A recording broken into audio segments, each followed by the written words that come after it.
नमस्कार, मी तेजल चौकेकर खोत लोकशाही मराठीमध्ये तुम्हा सगळ्यांचं मनापासून स्वागत करते। घरोघरी बाप्पांचं आगमन झालेले आहे। ढोलताशाच्या गजरात बाप्पा विराजमान झालेले आहेत। तर अशातच मी आज आलेले आहे दिग्दर्शक रवी जाधव यांच्या घरी आणि त्यांच्या बाप्पाचा थाट कसा असणार आहे त्यात आपण पाहणार आहोत। रवी सर आणि मेघना मॅम, तुमचं दोघांचंही लोकशाही मराठीमध्ये खूप खूप स्वागत।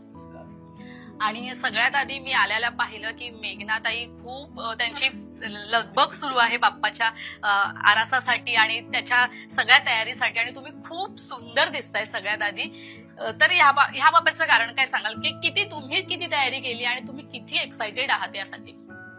जसं सगळ्यांना माहितीये की आम्ही घरी बनवतो ही मूर्ती। तर एक महिन्याभरापासून हा उत्सव आमच्याकडे सुरू असतो। माती आणण्यापासून मग ते मूर्ती घडवणं, मग रवी त्याला पेंट करतो आणि आज सकाळी 7 वाजेपासून गुरुजी आले, मग स्थापना झाली, मग ते बाप्पाला सजवणं हा एक मोठा कार्यक्रम असतो आणि एक एक दागिना घालणं ही आणि खूप कौतुकाची गोष्ट आहे। आपण जसं आपल्या लहान बाळाला सजवतो ना तसं आम्ही बाप्पाला सजवतो। आणि त्यानंतर स्वयंपाक आणि आता मोदक होत आहेत तर खूप मज्जा आहे आणि एक प्रसन्न वातावरण। बरं, तुमच्या लुक बद्दल काय सांगा? म्हणजे तुम्ही अप टू डेट खूप छान पारंपरिक सगळा साज घातलेला आहे। मला वाटतं ह्याला काहीतरी चिताक असं म्हणतात। साडी आहे, मोहन माळे आहे। सो हा एक दिवस पूर्ण इंडियन लुक मध्ये असं नाही तर मी सगळं अवतारात असते। मला रवी सर तुम्हाला विचारायचं आहे, तुम्ही काय कॉम्प्लिमेंट द्याल मेघना ताईला आज? बेसिकली गणेशोत्सवाची सगळी तयारी मेघनाच करते, कारण मी कायम बाहेर शूटिंगसाठी वगैरे असतो, पण सगळ्या लहान लहान गोष्टींची तयारी तिची असते। म्हणजे तुम्ही बघाल ना की बाप्पाचे जे लहान लहान दागिने वगैरे सगळे आहेत ना, हे तिने कुठून तिने सगळ्याचे मिळवले आहेत आणि गेले अनेक वर्षापासून ते ना एक वाढतच चाललंय। बेसिकली छोट्या बाप्पाची सुद्धा बिगबाळी असेल, त्याचं मुकुट असेल, ते छोटंसं जास्वंद असेल, या सगळ्या गोष्टी ती अगदी प्रेमाने जसं मगाशी म्हणाली लहान बाळासारखं ती सजवत असते। आणि येस, मग आमची पूजा आणि इतकी मजा येते, कारण आमचे सगळे नातेवाईक म्हणजे सगळे भाऊ बहीण, आमचे मित्रमंडळी सगळे जे माझे कॉलेज पासूनचे मित्र आहेत सगळे, ते सगळे संध्याकाळी येतील। मग मोठी आरती असते, मग छान जेवण वगैरे असतं, टिपिकल कोकणी पद्धतीचं जेवण मेघना बनवते, 2-3 खानदेश मधले असून सुद्धा त्यामुळे खूप मजा येते। बरं, तुम्ही कोकणी आहात असं म्हणालात, तर कोकणात कधी गेलात का?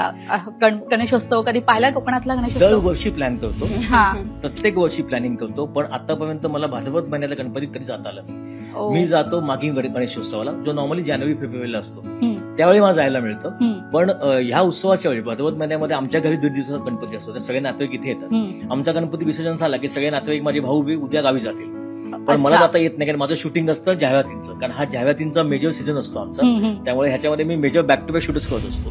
बरं, मला सांगा, तुम्ही आता म्हणालात की तुमचे सगळे नातेवाईक वगैरे येतात, तर कोकणातला एक डान्स असतो, बाल्या डान्स वगैरे, हा सगळा होतो का इथे? सगळं धमाल, म्हणजे इथे जवळजवळ हा अख्खा राऊंड भरलेला असतो रात्री, आणि जवळजवळ आम्ही 50-60 जण असतो आणि खूप मजा येत, म्हणजे एक 1.5-2 तास आरती चालते, खूप मजा येते।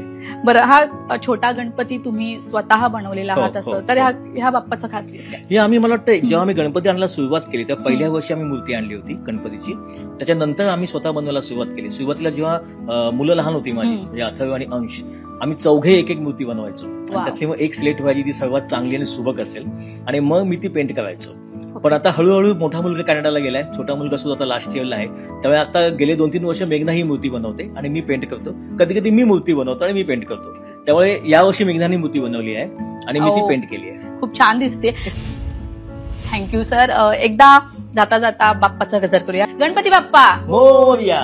तर अशा प्रकारे आपण रवी जाधव यांच्या घरचा बाप्पा कसा असतो हे पाहिलेलं आहे। सो आता आपण जाणार आहोत पुढच्या सेलिब्रिटीकडे। लोकशाही मराठी ऐका, पहा, जागरूक रहा।